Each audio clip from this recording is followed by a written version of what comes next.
Rewind-A-Dynamite from the post-wrestling site. AEW, lighting up the fuse. Sit back and enjoy the bubbly as we hear from John and Wai Ting. Where we're going, we don't need roads. And if the buck stops here, this thing might blow.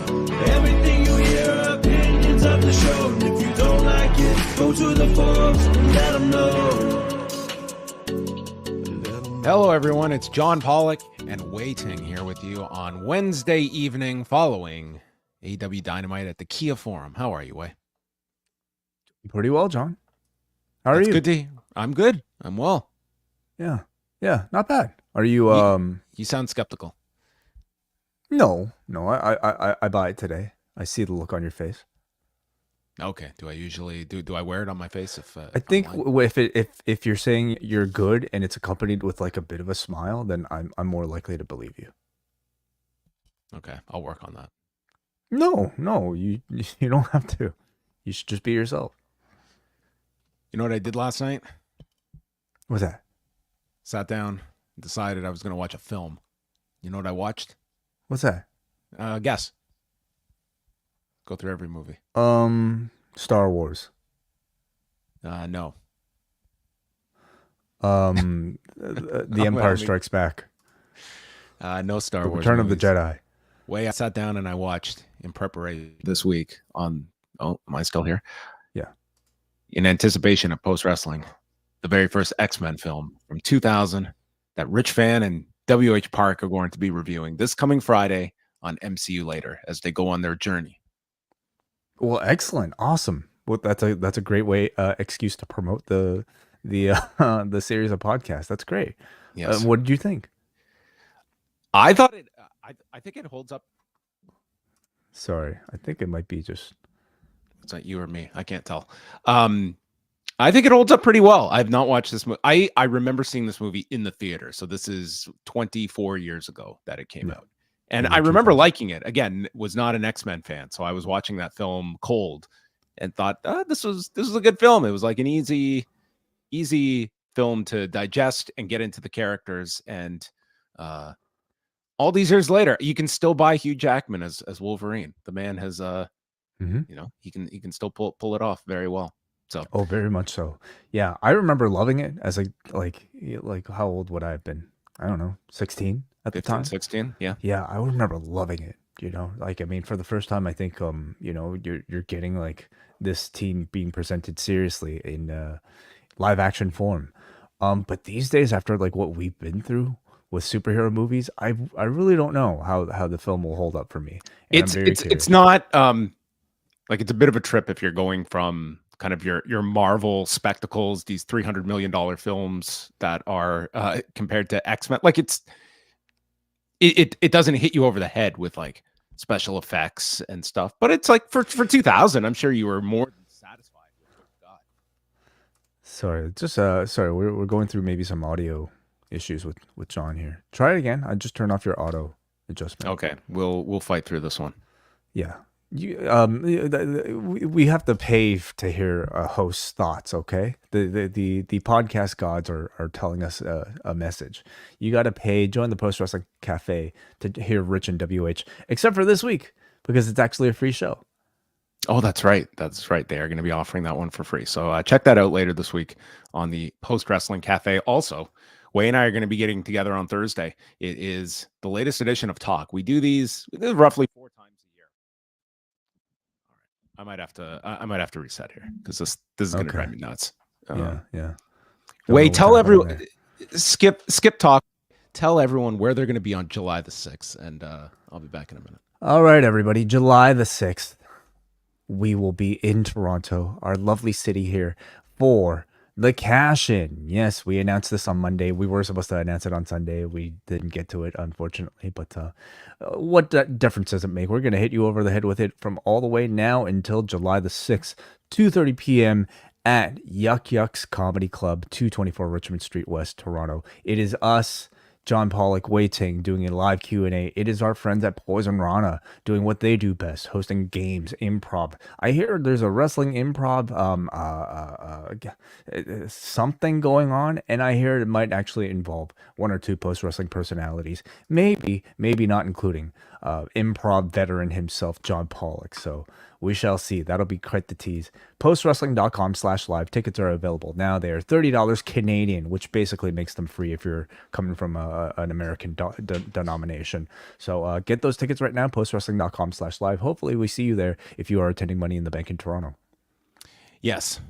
I am back. Can you hear me? I can hear you. Let's cross our fingers. Okay. I'll answer Nathan's question. The same thing that happens to anything that gets hit by lightning. Oh, okay. Well, Nathan's question, we should tell the audio-only audience. What happens when a toad gets struck by lightning? Yes. This was Holly Berry's like big one-liner at the end, and I mean it wasn't exactly like a big Arnold Schwarzenegger line at the end, but I guess a memorable one to some. Right. Yeah. Mm-hmm. Okay. Enough X-Men for me. No. I sorry. We kind of got derailed with all the audio issues. So but I look forward to having some conversation with you, maybe about X-Men, maybe not about X-Men tomorrow and talk. Yes, Wai and I are going to be getting together. That show will be out sometime Thursday, so look out for that. And always fun. We'll be in person. One of the rare shows that we ever do together in person. Yeah. Do you remember what I look like? Well, I mean, I see you every single day. I don't know. I don't. Maybe a better question is smell. I guess. Oh, I smell terrible. So I will. I guess I'll have to shower if I'm coming over. Okay. All right. I'll see you. I still remember where you live, so that's good. Good. It's been a while, I think, since you've been here. Maybe we'll do it out. Like we'll record the podcast outside on the porch. The weather's beautiful right now. You are the host. I'll go wherever. Okay. All right. You have that great backyard, Wai. Award-winning backyard. It's quite nice. Yes. Thank you.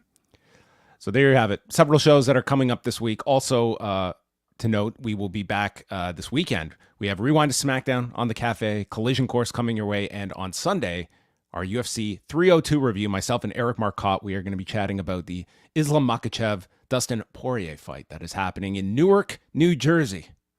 The center of the MMA universe on Saturday night, Newark, at the Prudential. Oh, the center of the universe, period, I think. Period. Everyone congregates in Newark. The greatest things in life, they come out of Newark. So tune in for that on Saturday, and we'll be back Sunday morning, 11 a.m. Eastern Time. But we have a couple of news items to get to. Since we last spoke with you on Monday night, Adam Copeland coming out Tuesday morning with an unfortunate update, but not a surprising one, that he has broken his leg. He has a broken tibia that is going to require surgery from his leap off of the steel cage against Malachi Black on Sunday, and stated, I got cocky. I've been working great, and I've just figured, hey, I think I'm unbreakable. Well, like another film that came out in 2000, he was not unbreakable, and breaking his leg, and will be out several months at least. So hopefully having as quick a recovery as possible, but also a reality that we are watching.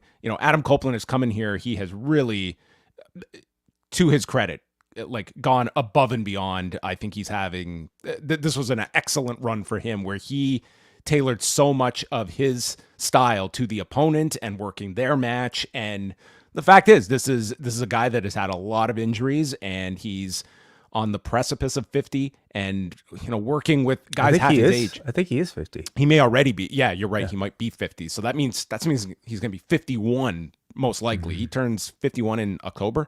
So he's had this great run, but there is a reality when we're watching these types of matches, and there is sometimes a cost to pay. And sometimes we look at, it's just the silliest things that end up being the injuries, and we watch these spectacular things that they get up from. Well, this was one of those spectacular things that, it just, it looked frightening in reality, and afterwards there was a price to pay for the spot.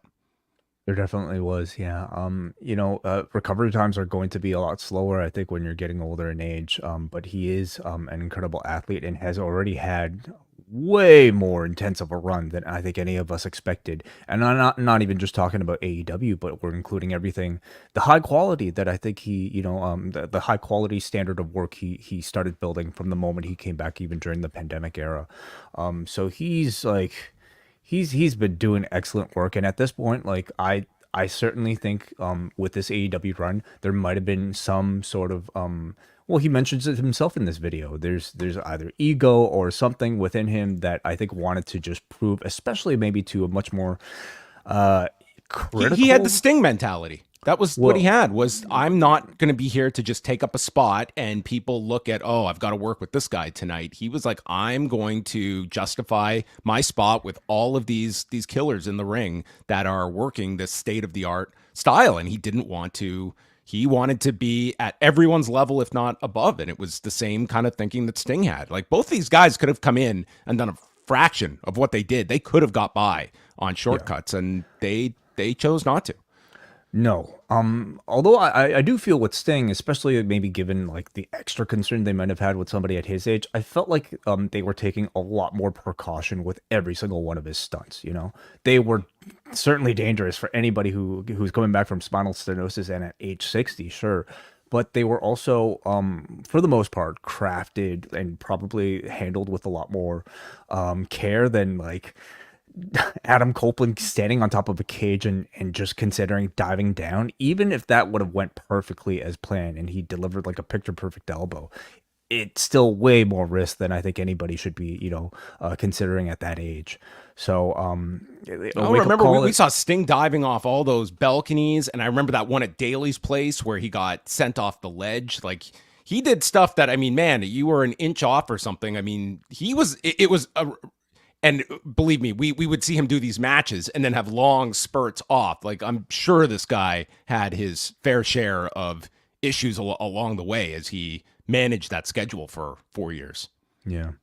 I'm not going to debate, what was supposed to be, what's more dangerous, but diving off of like a cage and onto a man wrapped around in barbed wire at his age is something I really couldn't fathom anybody doing. But he's earned my respect, and I think for a lot of the AEW audience at this point, he's more than earned everybody's respect. So hopefully he comes back and is able to continue like what has been a really great run and showcase that creativity, showcase that athleticism, but maybe just scale it back just a little bit in terms of this risk. Let's go over to NXT. They had a pretty noteworthy show on Tuesday night with several appearances that got a lot of attention. Number one was the reveal of Roxanne Perez's opponent for Battleground, and it was revealed to be TNA Knockouts champion Jordynne Grace, who came out to a huge reaction at the Performance Center, and they kept this very, very quiet. And Grace came out. This was the follow-up from her Royal Rumble appearance this past January, so can't even say like this was totally out of left field. Like, this was a return. The Royal Rumble inclusion got over really well, and they have set this match up for Battleground that I think a lot of people are going to be intrigued by, and they're going to do a kind of match with Jordynne Grace on next Tuesday's show with Stevie Turner as well. But before we get to the other reveal at the end of the show, I think this is great for TNA, I would say. Like, it's great for both of them. It's for both. Like, it's something refreshing for NXT, I think, to have that, and it's a fresh match. And this crowd, they took to it like this was a major match that you are getting. So I thought it was, and for the TNA side, I just think this is completely massive, a positive for TNA to have this kind of attention. Yeah, I really love this move, and I love the promise of more of this interaction. It's to me a real win-win for both companies. Obviously for TNA because of the heightened exposure for one of their own talents, and just their brand itself. Like we saw in the Rumble, this is not really the same company that would even like in like they are treating the person coming in from another company with reverence. They're treating her like she's a big deal because she's the TNA Knockouts champion, So I think it's great for TNA, and I think it's great for NXT. Like, can you do this with the main roster? Yes, maybe. You could. There's no restrictions. You could, but I don't know if like Jordynne Grace, like, you know, challenging like coming up and challenging a Becky Lynch or like well, I guess at this point Liv Morgan. Like, I don't know if that would resonate as well with like, you know, like a WWE main roster crowd. When you're talking about like an NXT crowd of like diehards who will like easily already look at somebody like a Jordynne Grace as like a superstar, like a holy shit level type of superstar. I think she feels like a bigger deal here. And I think it's NXT kind of playing more to that hardcore demographic, you know, which is kind of how it was really built on, in being able to facilitate their own little forbidden door, taking some of that, you know, conversation away from being exclusive to just the New Japan and AEW, for instance. So it's making NXT feel like that much more of an interesting, unpredictable show. And obviously it's been great for TNA as well. What if they had done this segment instead of Stevie Turner? That Ariana Grace comes out and says, "I'm the only Grace around here, and I want that TNA Knockouts title." Okay, and then Santino Marella comes to sanction a TNA Knockouts title match on either program. Depending how deep they want to get into that interaction, I could see Ariana Grace making an appearance on Impact. I think that would be awesome. It'd be a great little. I wouldn't acknowledge the father daughter. I would not. I would actually just do it as like the, if you know, you know. Yeah. Anyway, there's a lot of great potential. NXT and TNA, they could do some fun stuff with this, and I think it's like a good. You know, it every now and then to do something like this. I think it really, like you just saw from the audience reaction. Then at the end of the night, so for several weeks now, we have had the mystery attacker that have been taking out Noam Dar. Then we had Oro Mensah attacked, and Trick Williams has been accused of being the mystery attacker. Lash Legend coming to his defense, stating Trick would not do that. And so at the end of the night, we got the reveal. It was like this week between AEW and WWE, we had all these mystery attackers that we had to clean up all these angles with the assailants, and it was Ethan Page revealed at the end of the night, taking out Trick Williams and then hoisting up the NXT Championship. So we know that Ethan Page, his deal had expired at AEW. He's in to WWE. And I think we even talked about this when his deal came up, that this could be a potential avenue for him. I feel Ethan Page is going to get a much better shake here at NXT. Namely, I think he's going to get to cut promos in NXT, which was something he didn't get to do a whole lot of in AEW. Yeah, and I think we've seen, like, with anybody showing up from AEW so far, like they've had more kind of focus as characters and more maybe consistent airtime, you could say. Even somebody like Alexis King, who I think you can maybe debate, you know, in terms of how successful they've been. I think we can almost all agree that he's got a more focused character and a more focused presence on as a part of like the NXT roster than he did in AEW. To be honest, like I this one surprised me a little bit, you know, just given maybe who they've been bringing back lately. Now, Sean Spears is maybe an exception because he seems to be coming in more as like a talent / coach and maybe has sort of like longer term aspirations on the coaching side of things. I mean, that could be the case for Ethan Page as well, but he's not somebody who's already been through their system. He's somebody who's coming in seemingly now, at least as a talent. But then I'm also reminded of an LA Knight, somebody who came in like in his 30s, and look at the jackpot that they found in bringing somebody like him in, you know, and what does he have in common with an Ethan Page? He can talk. You know, and there's always going to be room, especially in a place like NXT, for guys who could talk like Ethan Page. So I'm very excited to see what he does. Yeah, I mean, he's coming in he's in a main event position right off the bat. So I thought it was a really entertaining episode just for some, you know, that unpredictability factor that you have for NXT of doing some surprise appearances. I'm sure you were loving the Sexy Red interactions throughout the show. Sexy Red was all over this thing, yeah. I mean, and she's going to be at Battleground on top of that. Yeah, I've really enjoyed all that. Honestly, like this was a show that like felt unpredictable given its new debuts. It seems to be a show that is playing to, again, that hardcore demographic that is into wrestling, not just within the WWE, and doing a very successful job of it on this show. It's also seemingly playing to a much younger, hipper audience by bringing in buzzed about musical act like Sexy Red and having her be such a big presence on this show. Yeah, balancing out the young and hip aspect was Charlie Dempsey going up to Damon Kemp. Capiche? Capiche? Capiche? What, I mean, what am I watching? well, that was him pretending to be the Tony D'Angelo? yeah. Yeah, I got Exactly. it. It was just a very, very awkward segment, I thought, overall.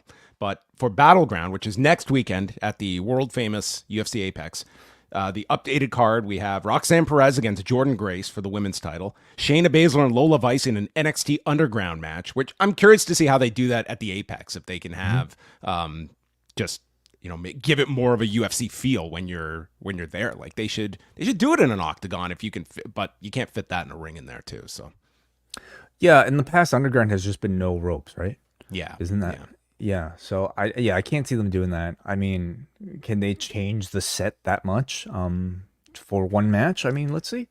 Yeah, I'm curious to see how they decorate this. Like, it's going to be about like 600-700 people that they can put in here.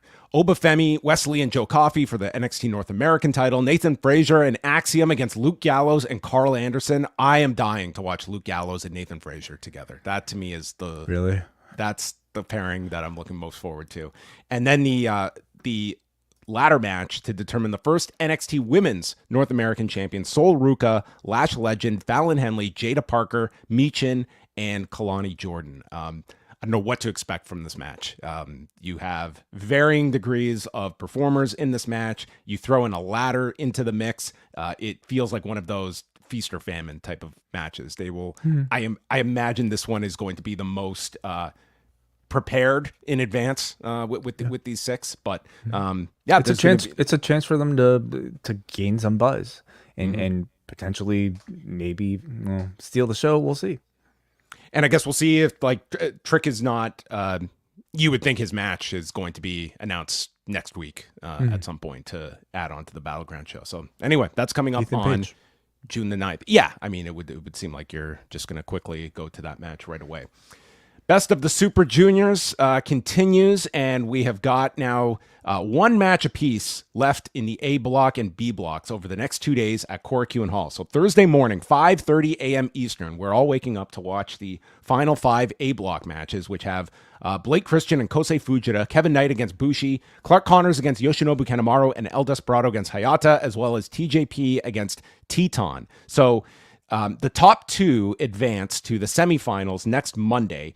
And in the case of any like tiebreakers here, you have Teton, El Desperado, Blake Christian. They all have 10 points, as does Hayata. But TJP has 8 points. If he wins, he would advance by beating Teton. So there's the A block has a lot more different calculations that you can come up with. My thought is that I see El Desperado and TJP being the ones to go to the semifinal. We will see. I could be wrong. And then the B block matches go down on Friday, and the key match is Hiromu Takahashi against Taiji Ishimori. The winner of that will advance, and then it comes down to which one of them wins, and Doki is the one that is alive. Robbie Eagles is technically out, so it's pretty much down to 3, and it's down to basically Hiromu, Taiji Ishimori, and Doki.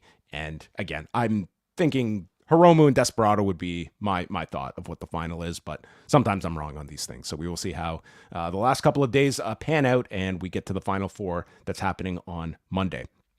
Ratings notes, we'll just go through the WWE ones. We talked a bit about the other ratings on Pollock and Thurston today, but SmackDown on Friday, Saudi Arabia did 2,147,000 viewers and a 0.56 in the demo for the taped show from Saudi Arabia. Small decrease from the prior week. Didn't have a big impact, airing several hours on tape delay. This was against the Dallas Mavericks, Minnesota Timberwolves game, and the Florida Panthers, New York Rangers. Who do you have in the Stanley Cup? Are you The what? The Panthers and the Rangers? The Panthers and the Rangers are in the Eastern Conference, and then we have Edmonton and Dallas on the other side. So probably not. They're playing as we speak here. Dallas is they're up 2-1 in the series. Okay. Whoever comes for whichever name comes first in the alphabet is my pick. Okay, so you are, I guess, going. Oh, that's a close one because E for Edmonton comes right before F for Florida. So I guess. Oh, Dallas, the Stars. That's exactly. Man, we have D E F. all represented in this Whoa. Final Four. Did you do that on purpose? Damn. Of course, yes. Man, Rangers didn't have a prayer buried in the alphabet. Monday's Raw did 1,690,000 viewers and a .55. This was going against Game 4 of the Celtics and Pacers, with the Pacers eliminating the Celtics eliminating the Pacers. So this was actually a pretty good number for Raw. They were only down 2% this week. This is with NBA competition, because last week they had no NBA competition. So only being down 2% greatly, I think that was a positive for the show. And just think of what that surge would have been if the final 60 seconds of Raw had aired. I think this would have gone through the roof. Yeah, I wonder how they're going to handle this, either on SmackDown or maybe next week on Raw. Maybe they just start off with this. I'm sure they'll replay it. They put the whole segment up on YouTube almost immediately. So, yeah. I mean, it was, it was a gaffe, but I'm sure maybe Liv can say, I thought we were off air. I didn't intend on anybody saying this. Does that mean it doesn't really happen? I don't know. Maybe it'll mean that only international viewers are aware of this angle. They're only going to play this for the international markets. US, it never happened. Does that mean Mommy knows? I don't know where she was when this was playing. If she was in the US, then Dominic might be in the clear. All right. And the last thing before we finish off, this weekend is UFC 302. We're going to do a more extensive look at this with Jack Winon on Friday for the audio news updates, which are available at postwrestlingcafe.com. The big fight, it's Islam Makhachev against Dustin Poirier. This is Dustin Poirier's 30th fight in the UFC, and this is, I know he's talking about the idea that this could be his last fight. More than likely, this would be his last shot at a championship. And if he were to win this, it would be a pretty significant moment. He's a heavy underdog in this fight, and for good reason. But I have seen the odds for this. Makhachev is something like a -625 favorite, and I don't know. I don't know how comfortable I would be at that, like that wide of a gap. But certainly, like Dustin Poirier, he has had his shots against Khabib Nurmagomedov, against Charles Oliveira, and he has not been successful. So there's an interesting story here with Dustin Poirier, and if he were to be able to pull this off, it would be a notable upset, but it would also be a crazy moment for him to finally win a UFC championship. Because if not, he'll probably go down as the most successful UFC fighter not to win a UFC championship. And then the other major fight is Sean Strickland and Paulo Costa in a 5-round middleweight contest. Strickland just lost the middleweight title in January in Toronto to Dricus du Plessis. So were you there? Were you at that one? Yes. Oh, you were. I was. I caught that card. Yes. Yeah. Okay. You may remember. So Strickland is coming back several months later, and he's taking on Paulo Costa here in a 5-round fight, which should probably favor Sean Strickland. Paulo Costa going 5 rounds, I think that's going to be a challenge for him. He has not been the most active fighter in the UFC and has not competed since, he had the fight with Robert Whittaker back in February. Prior to that, had not fought since 2022. And, for some, Sean Strickland is a very... he is a draw for some. He's a turnoff to others. Wai Ting has, in fact, gone on strike. He will not participate in any discussion that I have regarding Sean Strickland. So I'm just going to move on. Wai has made his protest known about his thoughts on Sean Strickland, that he will not participate in. Understood. He's kept much quieter this fight week. I mean, that Toronto one, it was that fight week was insanity, and this guy has kept a much quieter profile, I will say, going into this fight with Costa. But the rest of the card, there's some very good fights on the undercard. We'll go into more of those on Friday. So UFC 302 is Saturday night in Newark, New Jersey. Come for the fights. The universe. Stay for whatever else. All forms of life will be there. Humans, aliens, just we don't even know. Well, I promised it on Monday, and I am not going to forget this time. We said on Monday we would have an announcement tonight, so I'm going to, the floor is ours to reveal that in the month of June, Wai and I had this decision. Are we doing enough shows together? And Wai said, We are not, John. We are dropping the ball. So for the month of June, we are going to be staying up late on Wednesday nights. We are going to bring you Rewind-A-Dynamite. And then after the review, we are jumping over to the Post Wrestling Cafe for each Wednesday in the month of June to review that week's episode of Who Killed WCW. And after 4 episodes, this is going to be like the extended game of Clue. We're going to figure out who killed WCW. With what weapon, in what room. This is the new series that Vice is putting out. It will be airing Tuesday nights on Vice. And to kick off our coverage of Who Killed WCW, I'll be joined by Evan Husney next week. That'll be a free interview for everyone. And then our first review Wednesday night next week. And in order to kind of condense things, a lot of the news on Wednesdays I'm going to mainly focus on with Brandon Thurston during the day, and for the evening we're going to probably dive into the Dynamite review a lot quicker because these are late nights and Wai and I have very early mornings as well, so bear with us. But this will be for those that want to jump onto the Post Wrestling Cafe, that will be every Wednesday night with the double shot coming back. I'm looking forward to it. I need to know exactly who did this. I've been waiting to know. Well, from my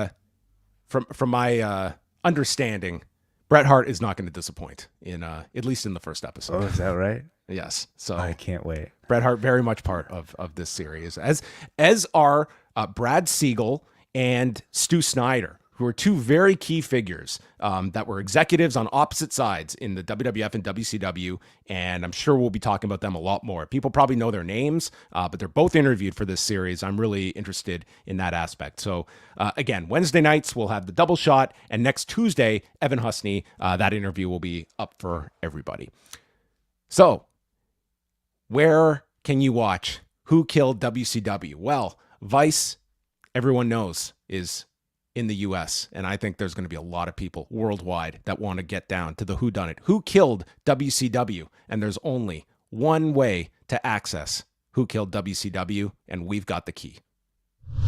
Whether or not you host a wrestling podcast, it can be difficult keeping up with every show as a wrestling fan.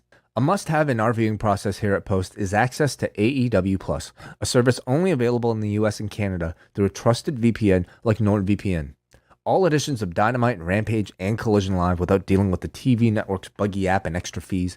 Watch matches commercial-free, pause and rewind live, and access shows on demand as soon as the event ends. But my favorite use of a VPN like Nord's is the ability to unlock cheaper prices for pay-per-views in other countries. In the US, purchasing Double or Nothing will cost you about $50. But switching your location to the UK using NordVPN allows you to purchase the event for half the price at $25. $20 if you're an AEW Plus subscriber. A NordVPN subscription costs less than $3 a month when you sign up at nordvpn.com/postwrestling, where you get 4 bonus months on top of all 2-year plans. So you're essentially spending $3 to save at least $25. Again, sign up at nordvpn.com/postwrestling. They even have a 30-day money-back guarantee if you're not satisfied. Visit our link, get your bonus months, and tell Nord you found them through us. Thanks, Nord.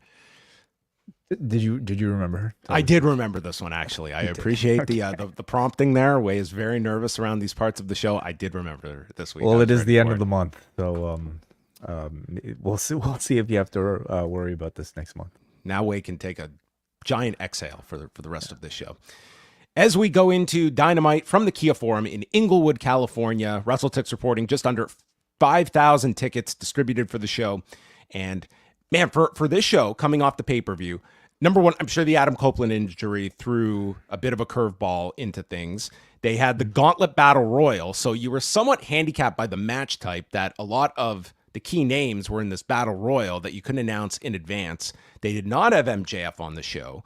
And yeah, it was a show that, I mean, match-wise, you really couldn't promote anything in the Gauntlet. So the matches, they didn't really jump out. They had this Mercedes match that they didn't set up until during the show, and a lot of non-wrestling segments on this show prior to that Gauntlet. Right, yeah.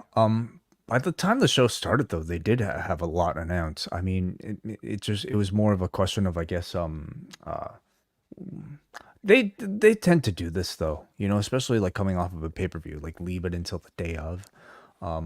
This audience, man, were they deflated when they saw that graphic of MJF returns next week. They were audible, like they were obviously looking. And you can't say AEW, they never teased MJF for tonight, but you can understand how people make that assumption. You see him on Sunday, he's got to be on the follow-up show. But I think it would have been crazy to just have him come up in that gauntlet unannounced or on the show unannounced. Like if he was on, they should have made that very clear Sunday night. I guess so.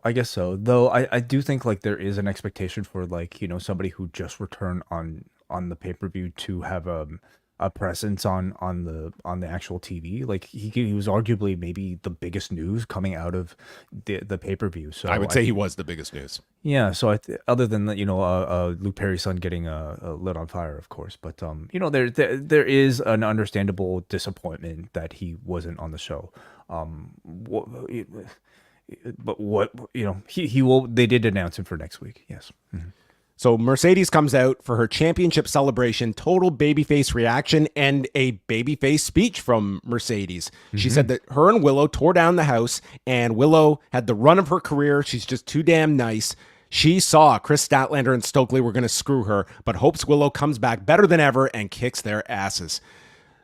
So that was, it was a pretty simple speech, and you got Skye Blue appearing on the screen as they replay the attack all the way from last month on Mercedes Moné, and Skye Blue says, "Some of my best work."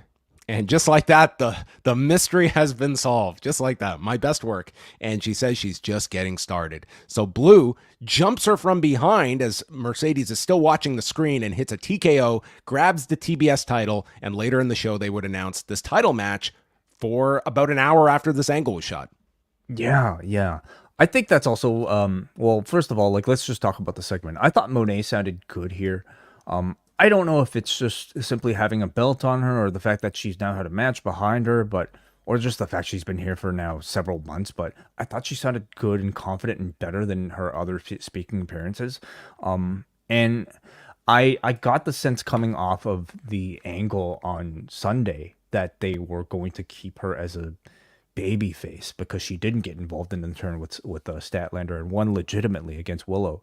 So I do think she'll fare much better as a baby face against opponents like Skye Blue than against Willow. And clearly they have a path for her as a baby face that they wanted to stick to. The Elite arrived along with Jack Perry in his scapegoat bus that I guess he's traveling the country with now. Swerve Strickland and Killswitch was our House of the Dragon promotional match of the night, non-title, and crowd was solidly behind Swerve in this opener. Swerve is getting beaten down as they go through picture-in-picture and tries for a triangle, up kicks Killswitch, and the crowd rallies behind him. Killswitch lands a headbutt and chokeslam for a 2 count, goes to get the chair, but Nana yanks it away, so Killswitch punches the chair out of Nana's hands as Swerve executes kicks from the apron and a Swerve stomp. Really picks up with crowd heat here. Swerve feints, kicks him, and then is hit with another chokeslam and a standing moonsault by Killswitch for a 2 count. Swerve ducks the Extinction Lariat, lands a release German, house call, and Swerve stomp.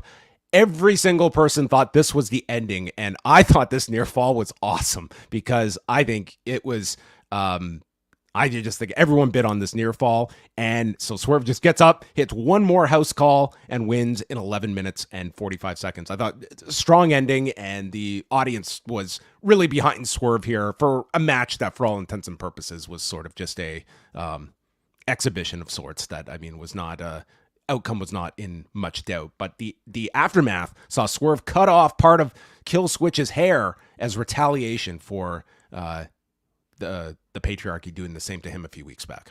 Yeah.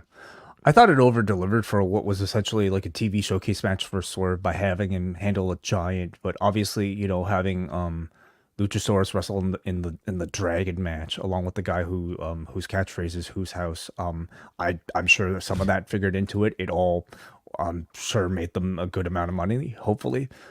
So they delivered, though, in delivering like a match that over exceeded expectations by giving like a big kick out at the end for Killswitch, and certainly boosted the excitement for this one. I love Swerve cutting off the hair, calls back to like sort of that sadistic, edgier side of Swerve that was so I guess lovable during his heel run, and I wondered if this was suggesting the feud continuing, but I think we could tell from it later on in the show. It just seems to be them closing things off.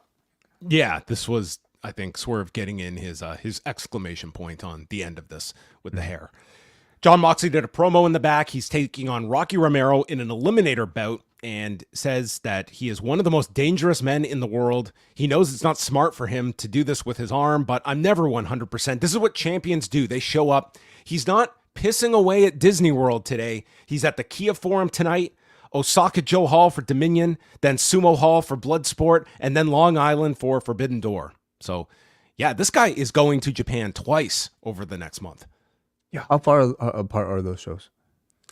Osaka Joe Hall Dominion is June 9th, and then it's 2 weeks later is Bloodsport. Oh yeah, so he's definitely not sticking around. Yeah, that's a lot of air miles. But I mean, when you're the IWGP champion, he's already facing criticisms for not being there enough. So I mean, I'm sure there's a part of him that I'm sure loves all of this. I am also curious though to know how a Jon Moxley would react to Disney World. I'd be just as curious to see him at Disney World than I would be. The BCC goes to Disney World. Yeah. Well, Danielson, I could see loving it. You know, I saw he posted photos at Legoland not too long ago. I'm sure if he hasn't already, Jon Moxley at some point will be taking his daughter to Disney World. And what's that going to be like? I need to know. Well, these are all vignettes. The real for the Forbidden future. Door. You know, if he really wanted to get our sympathies for him, he could say, "I've got to go to Osaka Joe Hall to face evil." All right, that's what champions do. Okay, they show up when they don't want to. The debut of TV Time with Chris Jericho was next.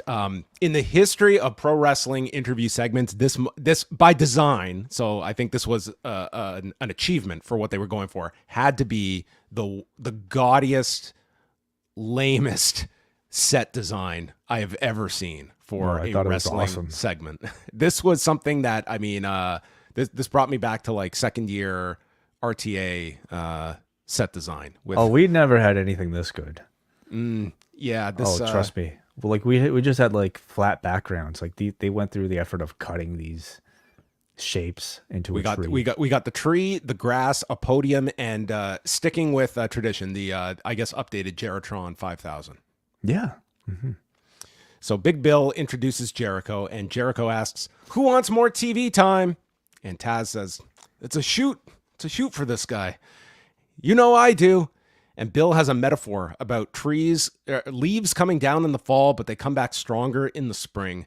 Jericho plugs his new shirt and thanks all of his fans that he is now calling all of my branches for sitting under my tree. He called it the highest selling shirt at AEW Shop, which I think is a pretty blatant lie, according to the website's rankings. Yeah. And he also had this shirt and he's like, "Who wants it? Who wants it?" And then he casually just puts it down on the turnbuckle and never gives it away. He said, like, I will say this, okay? This is a very ballsy segment to do. It's a ballsy character to do, where it's like, it's pretty much coming up with stuff that is designed to fall flat on its face. But you have some kind of either desire to see this man get his comeuppance from someone or just cringe at the entire segment. Like that is the intended goal of this segment. Yeah. I mean, when somebody's clearly in on the joke and they're doing it intentionally, it starts to become amusing. You're laughing kind of with them, not really at them. Well, this audience wasn't reacting to much of this. He said, "If adversity is ice cream, always put a cherry on top." And he brings out a man who walked right under the shade of the Learning Tree on Sunday, and it's Brian Keith, who screams at these fans for not respecting Jericho. And they start chanting, "Shut the fuck up." And Brian's like, "See what I mean?" And he says that he's a bad apple. And Jericho notes, and everyone knows Big Bill said that. Oh, Big Bill said the big. Yeah. Let's assign the proper credit for the line. And Jericho says that a bad apple doesn't fall far from. I'm sorry, this is just brutal to recap. Hook comes out and he attacks security when Samoa Joe, in his permanent dress now, this floral design shirt that was a hit the 1 week with Shibata. That's the shirt he wears now. This is like the third time we've seen him wear it since. And he just walks up to Hook, whispers something, and leaves with Hook. Yeah. I like the segment. I mean, primarily I was interested to see what Brian Keith's involvement would be like. This is, to my knowledge, his first speaking role on Dynamite. He sounded awesome, very charismatic, and I think will hopefully fit in well with the Jericho Vortex. Now, like it's become a running joke even within, the stable. Welcome to the Jericho Vortex, good. Like it's almost Didn't like you say like what sucked you into the Jericho Vortex or something like that? Yeah. But it's Jericho kind of like owning the criticism of people going like getting into his orbit and not necessarily leaving Advance because like for whatever reason, but can Brian Keith and for that matter, Big Bill actually advance their careers by being a part of this? Like that is going to be one of the major criticisms I think coming off of this whole thing. But for tonight, I thought he was very entertaining, and I look forward to seeing more involving these three. Then we had the most awkward throw from Excalibur, who throws to highlights of Jon Moxley and Konosuke Takeshita, then corrects himself and says, "We're now going to see Stephanie Vacour." And then they go to Moxley and Takeshita highlights, so they air that with no voiceover and come back, and then they throw to the feature on Stephanie Vacour, who will be making her AEW debut. They don't say when. The answer would be in about 20 minutes. So kind of needed this video package, I think, to give context for the angle later, because had they not aired this, you would have just had the barrage of people of, who was this person? How am I supposed to know? Where's the video package? Well, you got the video package. Yeah, well, I definitely think like there are people who might go too far for that sort of argument. But having the video package just helps so much in making it feel like a seamless transition and like a I don't know, effective presentation of somebody who is going to show up on your TV within I guess minutes. So I think you have to really applaud them for actually putting in the effort of creating a video package to introduce her.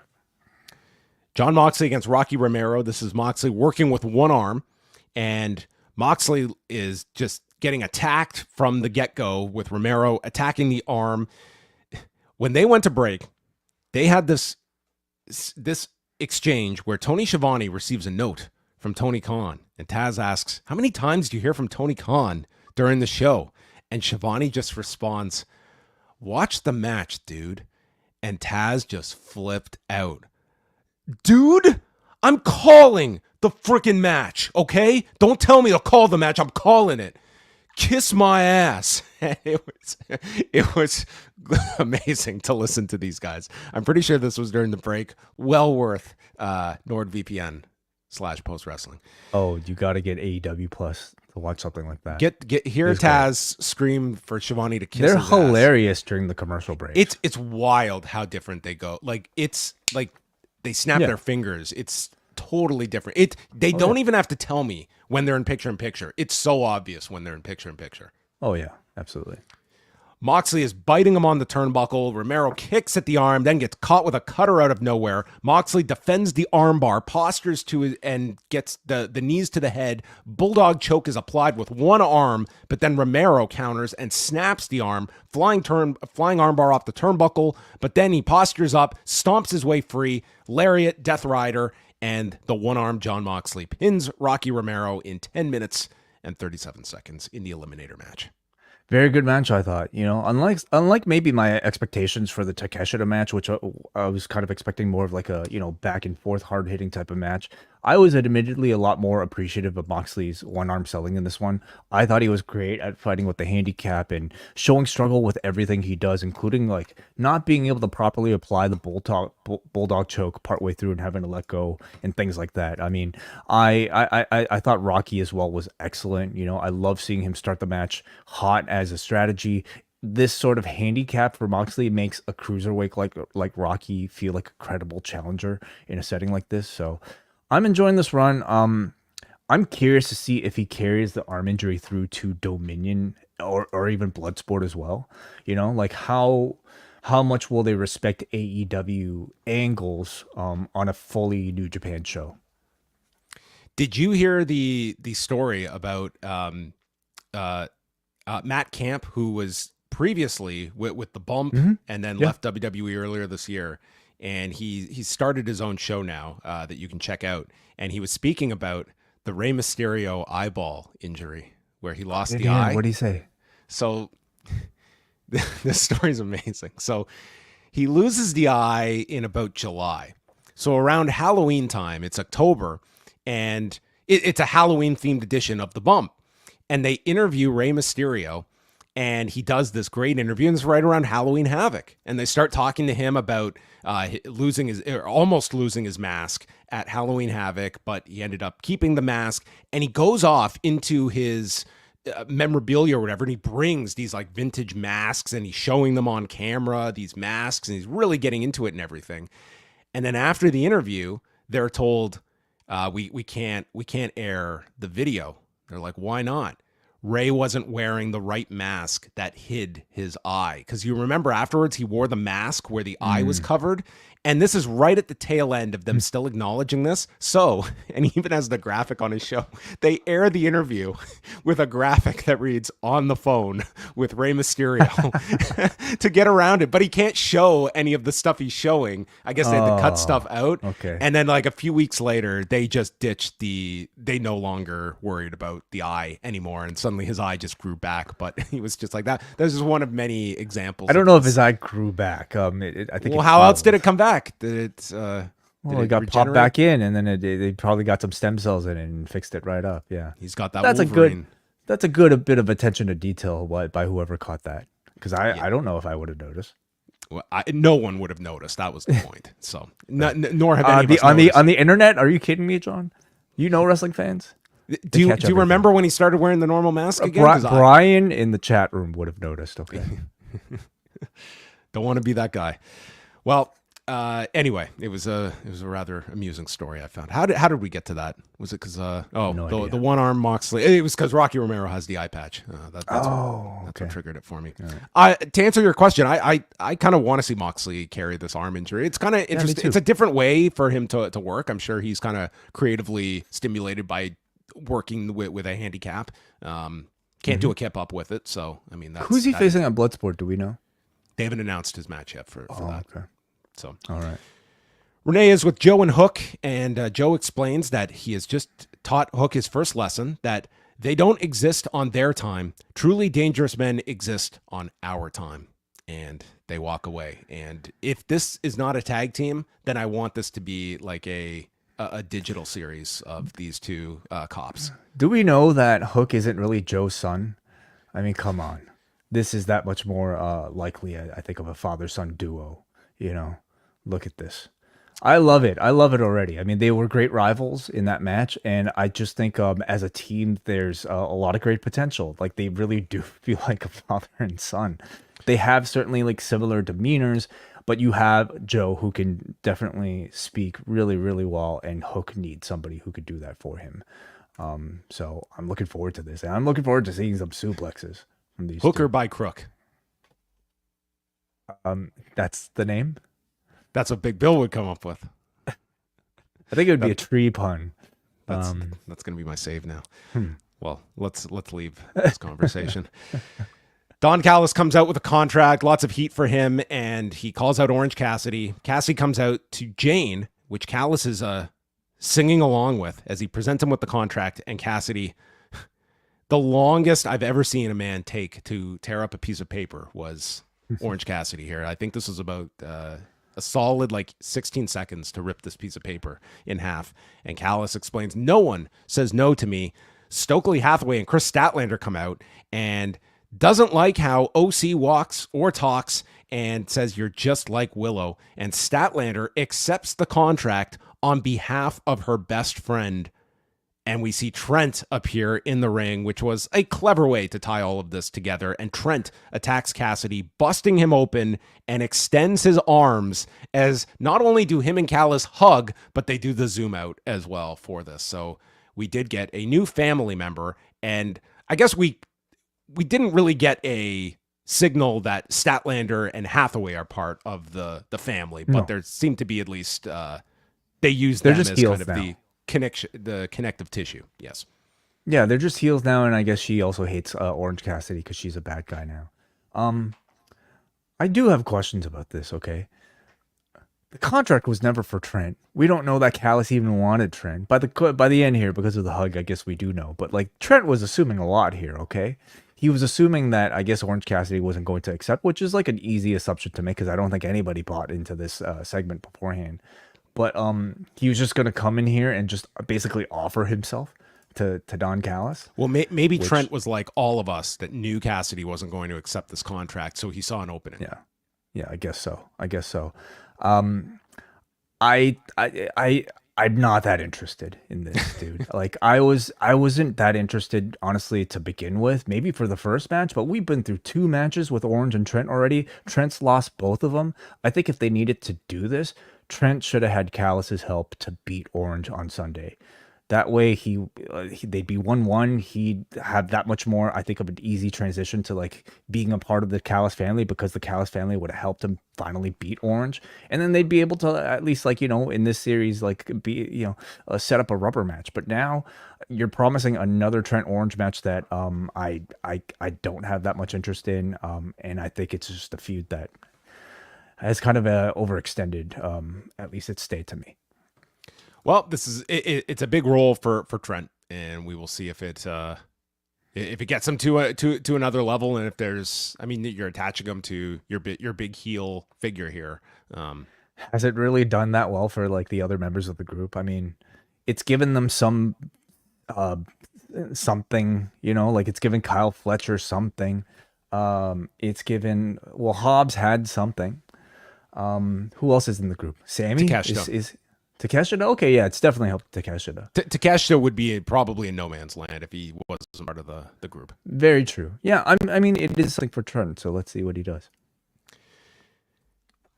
Then we had Renee with Daniel Garcia and Daddy Magic, and Garcia says he gets stuck in his head. He's not getting ahead, so he has his eyes on the international title. He's going to climb the rankings and make Ospreay's luggage lighter on these long international flights. So he is going to move up the rankings.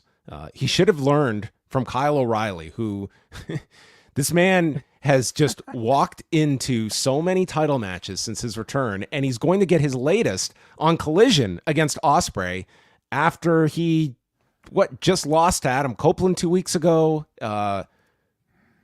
Good for him. He's getting another title match. This guy just has to look at a belt and he gets the title match. So Daniel Garcia needs to be following this guy. I haven't followed the rankings lately. I don't exactly know where Kyle O'Reilly ranks compared to Daniel Garcia, but Kyle's doing something right. He's doing. I have no explanation in that sense. I mean, they are spending a bit longer to kind of tell Daniel Garcia's story on his route to facing Will Ospreay for that championship. But you kind of know what the end result is. It's going to be Garcia building himself to a TV match. He's going to have a great match, and then he's going to fall back down the ladder to obscurity. I mean, it's happened now, I think, for like 2 years. So he gets over in every appearance with his dance, but he really hasn't found a stable, elevated role within this roster, and I don't think he's going to be Will Ospreay really anytime soon.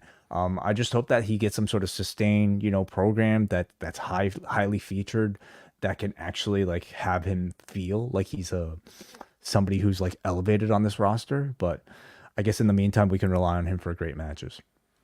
Well, you outlined, I think, a bigger issue that some have is that you see who the stars are that are going to be the key people, and then you see kind of that middle rung that great wrestlers, but you don't have that faith, are going to make it to that next level. And there's a lot of that middle class. It's an excellent middle class of talent, but you do sort of see those tiers, and it does make it hard, I think, to elevate. Just pick a name out of a hat, a Daniel Garcia, when you sort of see them in this position and you realize, okay, they might get the 3-week push and then they're going to be forgotten about or just put right back to where they were 3 weeks ago.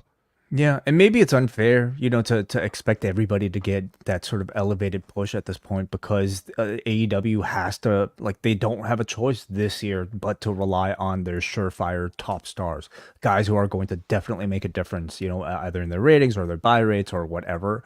Maybe they don't really kind of have the space, at least on Dynamite to vote to your up and coming talent right now when you have a Mercedes Moné and an Okada and an Ospreay that you're trying to build.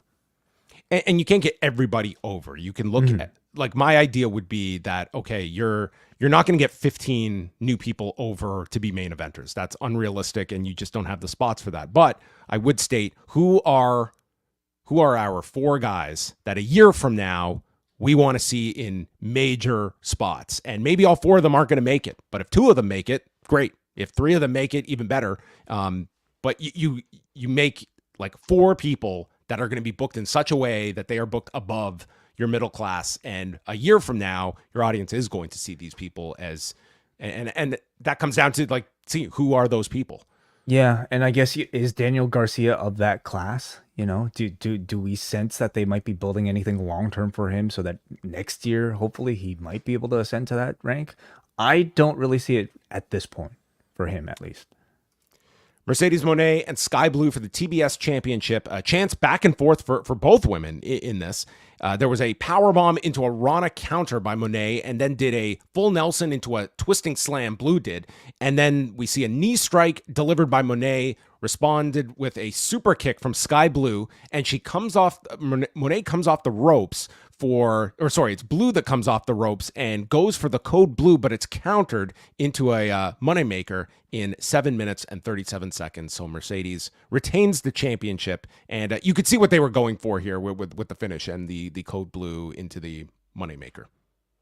Yeah, I don't know if there's, like, you know, maybe a bit of sort of like a wink at, like, Mercedes history with Amazing Red, the fact that she was able to counter that move, but I thought it was a very good match. The pace was very consistent. Everything looked good. I think Mercedes, if anybody would have read any ring rust into, like, the performance on Sunday, I definitely didn't think there was any tonight. She shook it off, and she looked as confident as I think ever. Got a great babyface reaction throughout the match. So any concerns that she's getting too many heel reactions, that's not the case. Like, we didn't have to be concerned, you know, like, she put in a well-received performance on Sunday, came out here, faced off against a heel in Skye Blue, and got a great babyface reaction. So I think, you know, the babyface push is still on. Skye Blue looked very good as well. You know, to me, this was like a great sign that, like, the AEW standard, at least, you know, between, like, people like Skye Blue and, like, just the talents that are frequently featured on TV is very high. She looked every bit, I think, you know, the dance partner for somebody that is very well regarded, like a Mercedes Moné. So it's I think a testament to, like, you know, how far the AEW division has come, that might be under recognized. After the match, Stephanie Vaquer comes out, holds up the Strong Women's Championship, and Moné holds up her TBS Championship, and seems to be the Forbidden Door direction. So I like the way they did this with the video package. She came out, she got a decent reaction. It's, you know, it's a match that you have to build up, but they at least tried to give some context on who Stephanie Vaquer was if you had not seen her before. Yeah, they had that match together first, right, in the tournament before she got injured. That's right. That's right. Yes. So technically a rematch, and I mean, I'm sure they'll play up that story, but I think, like, Forbidden Door is a perfect time to introduce somebody like Stephanie Vaquer into this sort of universe. Like, at some point we knew she was probably going to jump in, but this is like a high profile feature role for her, where she's able to feel like an attraction. You know, a match against Mercedes Moné at Forbidden Door is a huge way to introduce her, and I think the match will certainly deliver it if the first is any indication. Renee is outside of the trainer's room looking for an update on Orange Cassidy, but the segment is hijacked by Stokely Hathaway and Chris Statlander, and Statlander cuts a promo. Well, first Stokely states that the catalyst for this was on March 22nd when they had a 4-way match for the TBS title, and Statlander had told Willow how she desperately wanted to regain the title. And she mentions how Statlander came back from 2 torn ACLs when most of these bitches get a sinus infection and don't want to show up for work. And I'm talking about the men. Statlander said, "I finally did something for myself. I've only been here to clean up everyone else's mess, and I'm done being the protector. Now you're all going to need protection from me." Mm-hmm. Yeah, this was our first look at Chris Statlander as a heel. I thought she sounded good. You know, almost good enough to the point where I wonder if she really needs Stokely Hathaway. But obviously, it makes sense with the story, and certainly having Stokely Hathaway attached to Statlander can't hurt. Stokely sounded great too. Now he's like, sounds like more of a meaner heel and not just somebody who's kind of there for comic relief. So it's a much needed refresher, I think, for both of their characters. And this feels like a more high profile heel turn than like, what people like Deonna Purrazzo and Taya have had, for instance.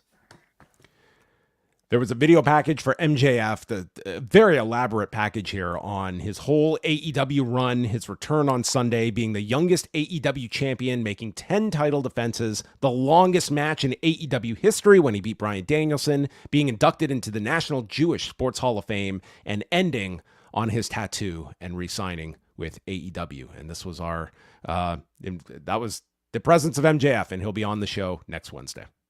Yeah, maybe I wonder if they ever considered putting him on the show, but I also wonder if there's like an intentional sort of like putting him away so that the audience would get upset about it, so that they might want to demand to see him that much more for the week after. I don't know. Well, there is like the natural question of, trying to put all your top guys into the battle royal, and you would have pushed to put MJF on this show. You really do need to almost come up with a reason for him not to be in this gauntlet at the end of the night as well. Don't you need that anyway? Don't you need that excuse? Well, I'm at this point now with AEW where, listen, I love this gauntlet match, but it is one where you're asking where all the major top names are that, with all due respect to who they had in this, AEW has all these top guys, and realistically you had one very viable main event star, and he won the match. The Bucks come out, followed by Okada, followed by Jack Perry, and the crowd is booing them, and Okada, who this man is just, promo of the year. Oh, okay. He gets on the mic. Shut up, bitches. And this turned him babyface. The crowd cheered this so loudly. They thought this was awesome. And then Jack Perry takes over. The Elite run this shit. And he mentions being lit on fire and that it was his first AEW match in 9 months, and he pinned Bryan Danielson. So then which seems to hint at a future match. I think so, yes. Nick plugs the Reebok pumps, and then they show a video of a Lamborghini. And I thought Okada had his peak of the segment. Then we got his reaction to this Lamborghini. Oh my God. Oh my God. Oh my God. Is this a dream? And he starts crying, thanking them, and then just stonewall as he pulls down the microphone. I thought it was guaranteed this Lamborghini was getting destroyed on this show, but never happened. He got the Lamborghini and nothing happened to it. Oh, they're probably saving up for that. You don't have to destroy it. I guess you want to wait on that one, but that Lamborghini, I think, is going to be destroyed. And this man has just made this his prized possession. You're right. They should wait to have this destroyed at a later date. But dude, Okada was amazing during this segment. He was hilarious. This is a Lamborghini Huracan, and I'm very curious to know how much these go for. If they're gonna destroy it, how much does Tony Khan actually want to spend? Let me just see here. Probably cost a lot more than the $100,000 he donated today. Canadian, $288,000. Okay, so does he want to spend that budget on a stunt? Maybe he could buy a used one. So he was great. Okada was amazing here. Who would have thought? Clearly, I think we could tell from just even throughout his New Japan run, there was a certain sense of humor about him that wasn't necessarily coming out in the Rainmaker character. This is the type of role where that can fully come out. Matt takes the blame for Adam Copeland's injury because Matt was in the gorilla position, and right before the match, he wished Adam good luck and told him to break a leg. And because he has broken his leg, they are stripping him of the TNT title. And the announcers are like, oh, can't he relinquish it? Okay, we can argue semantics, I guess. They need a new champion. And then they announce, we are naming Jack Perry the new champion. When all of a sudden we hear Christopher Daniels' voice, and he comes out, and he has been given a new job from Tony Khan. He is now the interim EVP. And he announces EVP. An interim EVP. I think a more appropriate title would have been assistant to the EVP. assistant to the VP, I guess. Well, they can Like work. he should have been he should be the Dwight Schrute of Tony Khan. Well, came up with a novel idea. AEW is going to hold a tournament over the next few weeks to determine the new TNT champion. And they're going to have qualifying matches where there will be no seconds, no managers, and no interference. We're going to do Continental Championship rules. So again, it begs the question why there are certain titles that are above interference, but others that by all means. So the winners of these matches will all go to Forbidden Door to wrestle in, does anyone have to guess, a ladder match to determine the new champion. Well, it's not a tournament, okay, which I think a lot of people were complaining that AEW would add another on the fly, even though the Owen was coming up. I mean, this is, I think, perfectly fine for, the sort of unpredictability of this unfortunate injury. I also like the fact that ladder match. Well, first of all, it adds something to Forbidden Door. It allows I'm assuming members from any of these rosters that might be involved on the show to be a part of this match. And I think the ladder stipulation kind of pays tribute to Adam Copeland in a way, just given his history with TLC and Money in the Bank. I think it's a great, sort of substitute for a terrible injury. They could have had a lot of fun with the news over the last few days. Like the Bucks could have really come out and said how we were really disappointed in this TNT championship being vacated. And then they could argue and say, well, we were not actually disappointed. That would have been a little too, I guess, too inside with the recent Puck report about the television negotiations with TNT. Oh, yeah. I see. These are the jokes you should say for Brandon. I know. Earlier in the afternoon. This is where I'm just throwing them out there. So the first qualifying match will be on Friday on Rampage, and they go after Daniels, but he gets back up in the form of the Acclaimed and the big bully in the yard, Daddy Ass, that everyone stands. Will he be in the tournament? Well, he was rocking the shoulder tape here, but I thought he should have been in the Gauntlet, to be honest. I mean, it's Billy Gunn. I think he should have won the Gauntlet. Yeah, just the tease of Billy Gunn versus John Moxley. New Japan veteran. Billy Gunn versus Swerve. It would have been. Yeah. Swerve and Nana do a promo in the back. Swerve had a good line here that he had to give Killswitch a kill shot for the Lucha Underground fans out there, and he's curious who his next challenger is, and he looks off screen and says that in the match there's some surprises. Some former champions, some current champions. So he's probably just looking at the list of the names. He's looking at the rundown. He could have just spoiled it. Just tell us who's going over. Yeah, I guess not. You can see he's literally like looking off this. He's just got the list. He's looking at the list of people, of participants, not necessarily the winner. So then they announce next week MJF. Some very loud boos from the Kia Forum crowd. That takes us to a promo from Roosh, who congratulates MJF for coming back, but warns him, if you mess with me, if you mess with the bull, you get the horns. Yes. So MJF is coming back for a match with Roosh. Yeah, which is terrible news for Roosh. Okay. Like, you're trying to build up a comeback, and your first match back is against another guy, a bigger, more popular guy, making another comeback. You're probably not going to win, and you're probably going to be forgotten about. So can they avoid that for Roosh? Let's find out. Well, then he'll have some video packages after when he disappears after this loss to MJF, and then he's coming back. A few months later, sure. So we go.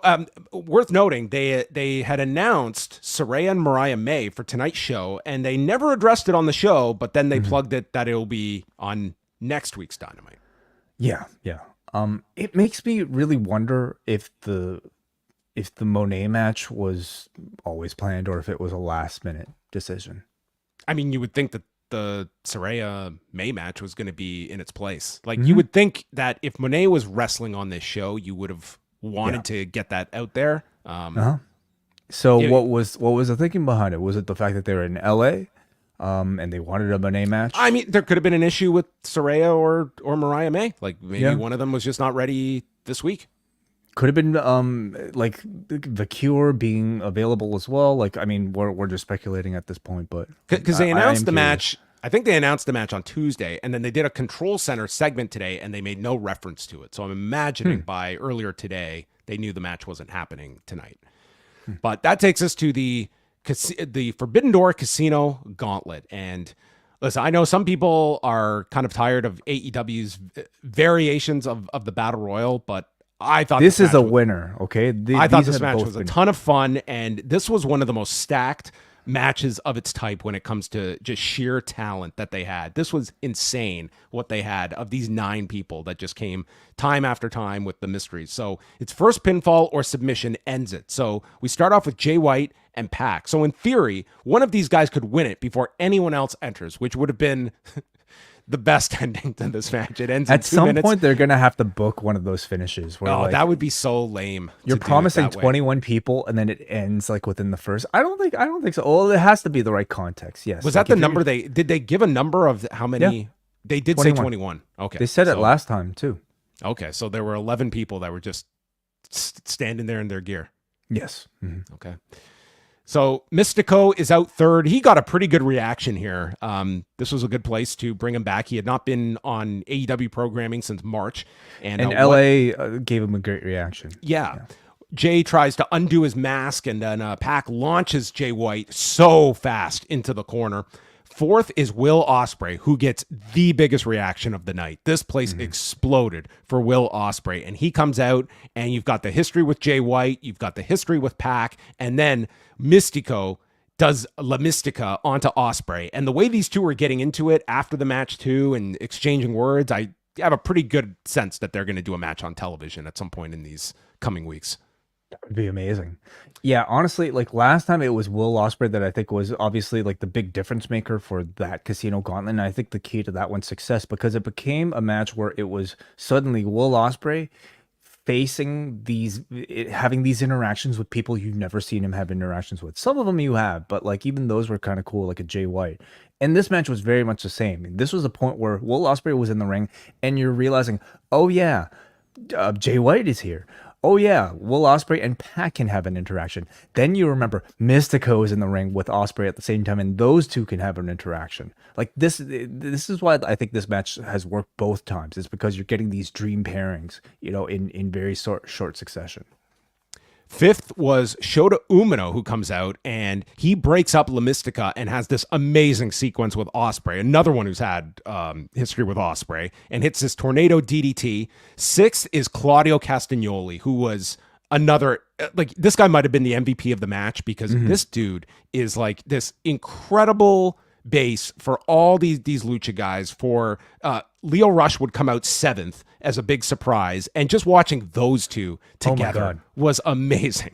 First of all, like, I think just the fact that Lio Rush is back in AEW, even just in a match like this, that's a headline grabbing, news event, right? Like, that's real Forbidden Door stuff for me, with the way he exited way back, or like, who knows kind of what happened with the whole like Big Swole thing, but like, he didn't have a long stay in AEW, and he's back. Are you saying AEW. That not only does Roosh have to face MJF, but he's now not even the number one Roosh in the company? Yeah.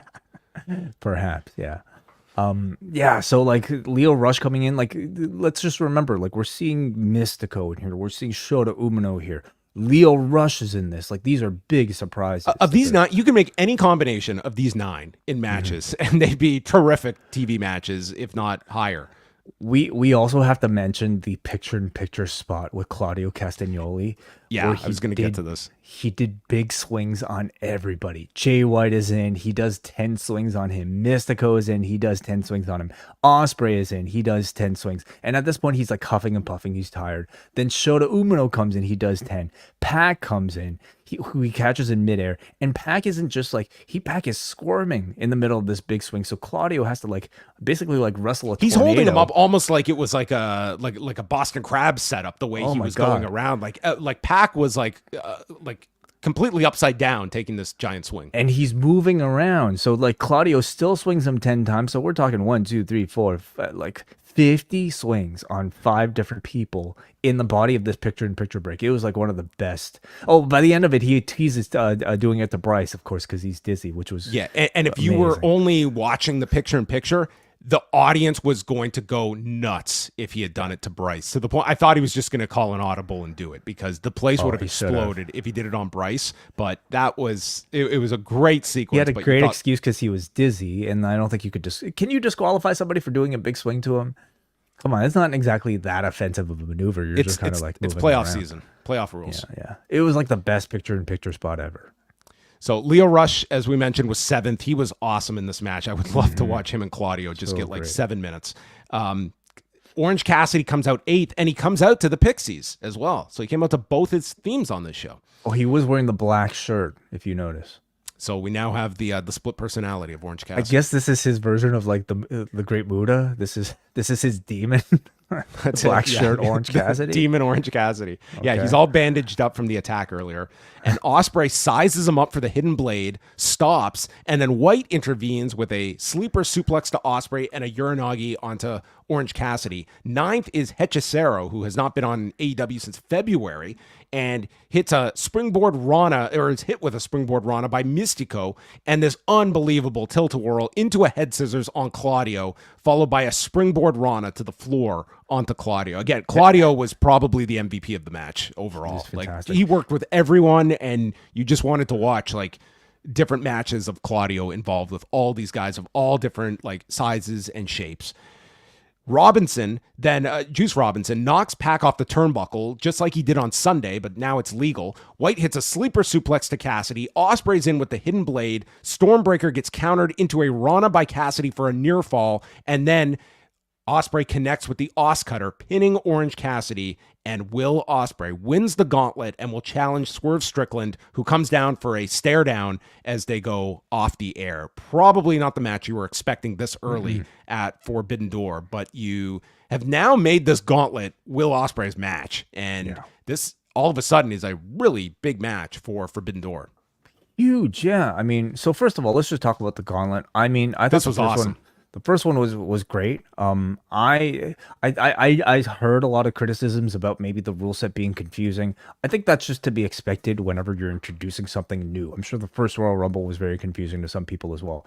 But the original Rumbles were like they bombed. Like when they tried them out on house shows, like Vince hated the idea of the Rumble. It was only when they needed to come up with an idea for USA that they revisited it, and yeah, it did not get over at first and did not draw. But clearly they were happy enough with the reception that they got for the first time to do it again, to put it in a pretty high profile spot, you know, in the lead up to Forbidden Door. And they did it even better this time around. Again, so much of the key is the surprises, and I think the level of talent. And AEW has no shortage of that. Like, this was a great glimpse into not just obviously the AEW roster, but the connections that this and the access this promotion has to people coming in from various promotions. Forbidden Door is like the perfect time to do something like this, and I hope this becomes an annual tradition to find your next challenger. Wait, they did one in April. It might be a monthly tradition. You're right at this point, yeah. But this was a lot of fun, you know, better than last time, and everybody felt like, you know, everybody was a major player in this one, you know. I hope to see a lot of them involved at the pay-per-view. And yeah, Ospreay versus Swerve is a match that I think we're all probably pretty surprised by. I mean, some people were expecting this to be a Wembley match. I mean, I expected Ospreay, given the fact that he has the international championship, to not be anywhere near the world title scene, but clearly they might have bigger plans for both of them, maybe in pay-per-views ahead. And yeah, this was a bit surprising. What do you think, John? Well, first of all, just my thought on the gauntlet. Like, I love the match.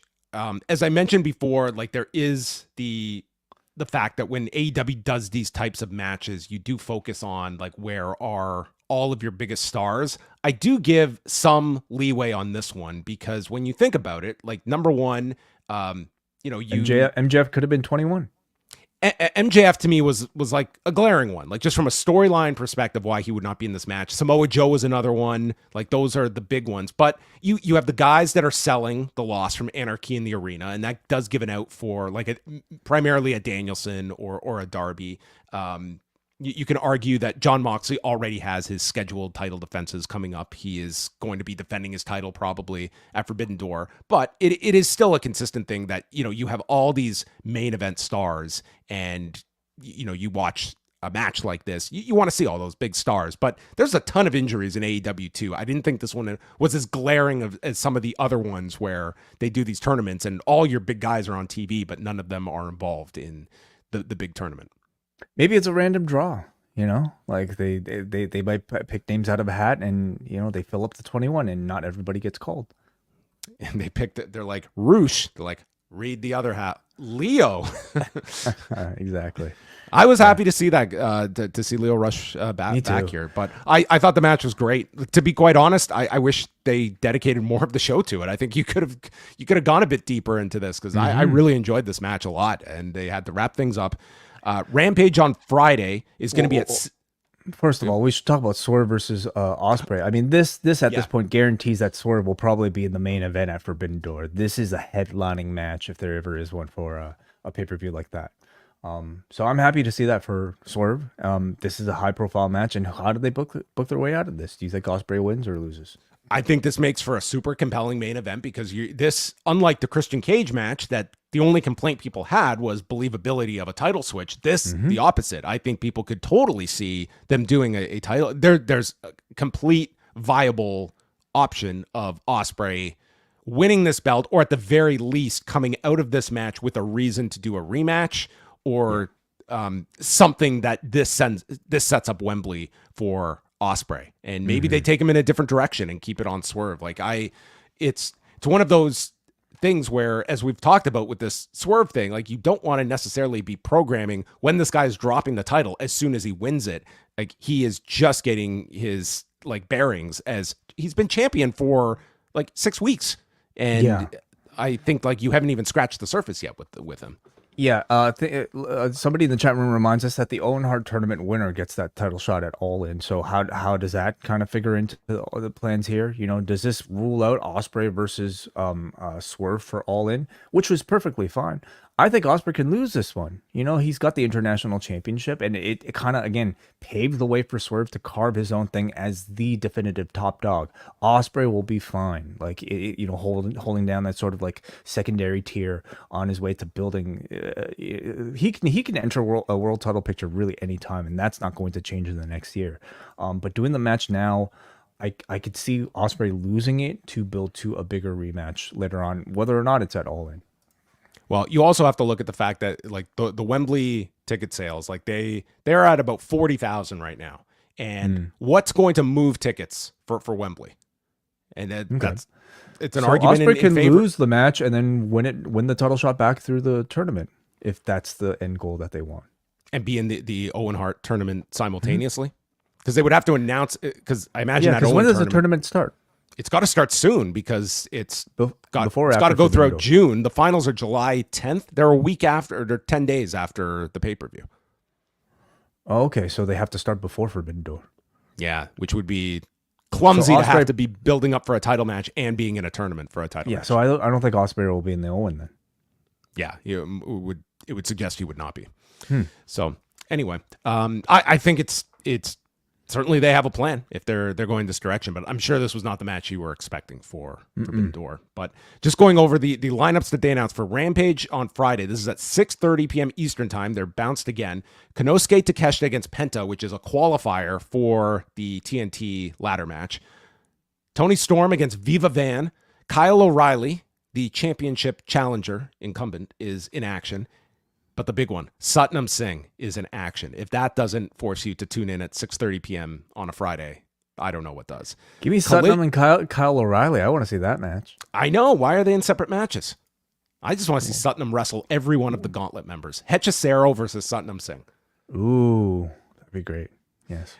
Collision, which they are taping on Thursday night, will air Saturday with Will Ospreay against Kyle O'Reilly for the international title. And then next week, they announced Saraya, Mariah May, and MJF returning. So that is what's coming up, and that's the show. I thought tonight's show was I really enjoyed that Gauntlet. I thought that was the high point of the show. But Swerve and Killshot was a very good TV match. John Moxley and Rocky Romero was a very good TV match. Moné and Mercedes. Yeah, match. Yeah, all very good matches. And the Gauntlet to me was a step above. But it was I would say that was the strength. But as well, a lot of talking segments on an AEW show that you don't always get between the Callis segment, between the Jericho segment, the championship celebration, but they did have a lot of angles to push on this show. And I would say you have two of the key matches at Forbidden Door between the Swerve Ospreay match and Mercedes and Stephanie Vacour. Because Moxley, you won't be able to determine his match until at least after Dominion. So we're talking several weeks until they can, because that's June 9th. Maybe it's a rematch. Maybe Yes. we're gonna get evil. We're gonna get evil in some form. I feel at Forbidden Door. I was entertained by tonight's edition of Dynamite. You know, for a show that I don't know if I had that much interest necessarily going in.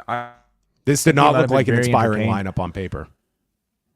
Yeah, they did a lot of great building for Forbidden Door, and I think like this show conveyed maybe the excitement around Forbidden Door season, I guess as it's known now with interactions from not just New Japan but also CMLL as well, which it makes things that much more unpredictable and dynamic and again interesting. Okay, we'll go to the forum, and if you have any super chats, you are free to send them in now. Share your thoughts on whatever you would like to discuss. Yeah, first of all, let's go to Jake from the Windy City, who has a super chat for being a member for 16 months. Thank you very much, Jake, for being a longtime member at our YouTube members section. Awesome main event. Surprised they're going with Will and Swerve this soon. I'd argue neither needs to be losing yet at this point. It's very gutsy booking. I like when you have matches like this where you make compelling arguments that either one should win. I think that's what you want out of a main event. It was the exact opposite of like the complaint that people had of Swerve and Christian Cage. You knew you were going to get a great match, but you understood what this was being built towards. Like I don't like your title match on pay-per-view being like, you know, it's just a layup type of match where it'll be a great wrestling match, but the outcome is of no dramatic outcome. So for this one, and quite honestly, like these guys are going to have a killer match. It's not going to harm the loser, but it's coming soon, and it tells you that they have a larger idea for All In of some sort. And like Will winning, like maybe I don't know if it would be if he's winning his championship. I don't know if I'm doing that in Long Island, New York. I think for Swerve to have his first defending pay-per-view main event to lose the championship, I think would hurt Swerve. I actually think Swerve has more to lose. Well, Swerve obviously has more to lose than Will Ospreay. But I also think like Ospreay is still being perceived in my mind at a level above Swerve Strickland. I think a lot of people consider Ospreay almost like an uncrowned, rightful champion in AEW right now. And so I think having Swerve beat Ospreay will give Swerve that much more credibility in everybody's eyes. And I don't think it hurts Ospreay at all. Ospreay at this point, I really do feel is kind of bulletproof. I mean, just because of the level of performer he is, because of the great promo that he's become. And you could delay that push for the championship by having him lose to the A guy in Swerve perfectly fine, in my opinion. So that's what I would do. You've got MJF in the mix as well. Mm-hmm. Like you got to figure out, like he's going to have something major, you would think, in Long Island. Oh, huge. Yeah, absolutely. All right, let's go to Jonathan Meyer. Well, MJF versus Evil. Clearly, that's for the IWGP Championship. Yes, that's going to be the match. Okay. Yeah, okay. We can hold our breath. All right. Jonathan Mayer sends $5 to say, good job rolling with the tech issues. Thank you very much. A bit trying. Sorry about that, everybody, earlier. Also, shout out to Drugs Delaney in the hospital. Okay. Well, shout out to him. Hopefully he is recovering. Yeah. Okay. All right. Lastly, Robert Pearson sends $2 to say, beautiful hoodie, John. Yes, it's wonderful. You can't beat it. All right. Let's head on over to the forum, and we start with Javier from Texas. What a great presentation, referring to the Gauntlet match. Great presentation of immense array of talent AEW has at their disposal. Beyond excited to see Swerve and Ospreay. Shout out to Sean Ross Sapp for calling Christopher Daniels the rehired Power. The rehired Power, and clearly he has powers where he can rename TV shows because we're going to be getting Friday Night Dynamite this week. Is that what he called it? Yeah. He called it Friday Night Well, Dynamite. it's his first night first day on the job. I know. Yeah. They'd probably be better to just call that show Friday Night Dynamite. Yeah, you're right. Yeah. Mark P says it was a pretty middling show, as most of AEW's post-pay-per-view shows seem to be, aside from the Mercedes match and American heel Okada up until the main event. But holy shit, what a main event. It feels like they worked the kinks out of the stipulation and combined with the hot crowd, delivered a home run of a match. Just 25 minutes of fast-paced insanity. I loved it. Swerve versus Ospreay is a massive match, and I'm excited to see where it goes. Also, I feel like Chris Daniels is made for an authority figure role. I really like that. We'll see. It's obviously a role that's going to be a permanent one for the time being. I don't know how crazy I am for it in an AEW setting, but it's... You do need a counter to the Bucks, though, and without having Tony Khan, be involved. And I think this is probably going to tell you that Tony isn't going to be involved for no, I think for a while. I think you purposely have a surrogate now in Christopher Daniels. Yeah. All right, Mr. Kane writes, what a main event. The caliber of talent collected in that gauntlet was incredible. Every promotion was wonderfully highlighted. The variation in wrestling styles married in beautiful violence. My God, so fun. Honestly, this was funner than the Royal Rumble. No contest. Well booked. I can't wait to see these guys again, hopefully in their respective matches on Forbidden Door. Funner than the Royal Rumble. Well, like, I mean, it was like, what, a 20-minute thing compared to like the Rumble that usually goes an hour? Can this Casino Gauntlet go an hour? It can go longer than it did tonight. You only got the 9 people in this one. Someday we're going to get a 21-man Casino Gauntlet that's going to go an hour, and they're going to be 21 people in a match trying to score pinfall, and it's going to be nuts. This one went 22 minutes. Yeah. Wow. Cool. All right, Matthew England says, this was a fun main event that I feel made up for a subpar show. No MJF, no Willow, no Undisputed Kingdom, who are all involved in top angles at Double or Nothing. Were Undisputed Kingdom really involved in a top angle? I mean, Adam Cole got kicked in the balls. Like, they're just not a top act right now. I know they wanted something for next week, but a lot of the show felt like how back in the day when WWE would have a hot pay-per-view and followed up with a subpar Raw. The main event was great. I'm just curious if this becomes AEW's first DQ finish on pay-per-view. As we know, Tony doesn't like to have to beat anyone. Do we know that of Tony? I mean, there's certainly protection of guys, but I would not expect that they're going to do some. So they could do a double time limit draw, which would necessitate what, 60 minutes on pay-per-view, right, for a title match? Yeah, I mean, they're probably not doing that. I mean, I would say they're more likely. Show. This company in this incarnation is more likely to do a time limit draw than they would be to do a DQ finish on a pay-per-view title match going on last. Yeah. Like, I just think that you're just designing that for backlash from your audience that would not react well to that. Can you imagine a 4.5 hour pay-per-view with a 60-minute match in the main event? Yes, I could. Okay. I mean, they did MJF and Danielson. That went like 65 on pay-per-view. True. So. We go next to Muggin. Inside Tony Khan's mind lurk 2 wolves. The patient wolf said to hold off on Will Ospreay's world title match until Wembley. The impulsive wolf said, do it now. The Casino Gauntlet match made him succumb to temptation. My little parable aside, the main event was a case study of the amount of talent AEW has under its roof, as well as guest stars on speed dial. Has AEW booked themselves into a corner by putting Will and Swerve together for Long Island? This feels like a no-win situation. The Learning Tree segment was a waste of time. Man, I feel like we need a movie trailer voice for Muggin segments. Plug it into like AI. The Tale of 2 Wolves. Yeah. Thank you, Muggin. Very well written. Jay from Colorado says, I thought it was a fun show and the ending gauntlet match was intense. With the announcement that MJF will be returning to Dynamite next Wednesday in Loveland, Colorado, I am tempted to go, especially since there are a ton of tickets still left. But it's almost a 2-hour drive and it's definitely a hard sell. There's no venue small enough for AEW to run in the Denver metro area anymore since the First Bag Center is closed in Broomfield, so this is the closest they can get, but it's a drive for those of us south of Denver. Hopefully Tony finds something closer to the metro area soon because we do have the fan base. By the way, GCW is coming to Colorado for the first time on June 14th. That one I will make time for. Okay. And the last word goes to Cody from Maine. By default, one would expect the winner of the gauntlet to be from an outside promotion, so I'm genuinely shocked by the outcome of that fantastic main event.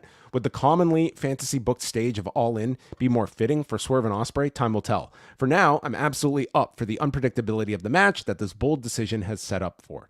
Enjoyable show overall. Jericho continues to win me over, and using this gimmick change to surround Hook with experienced workers like Shibata and Joe is a promising direction.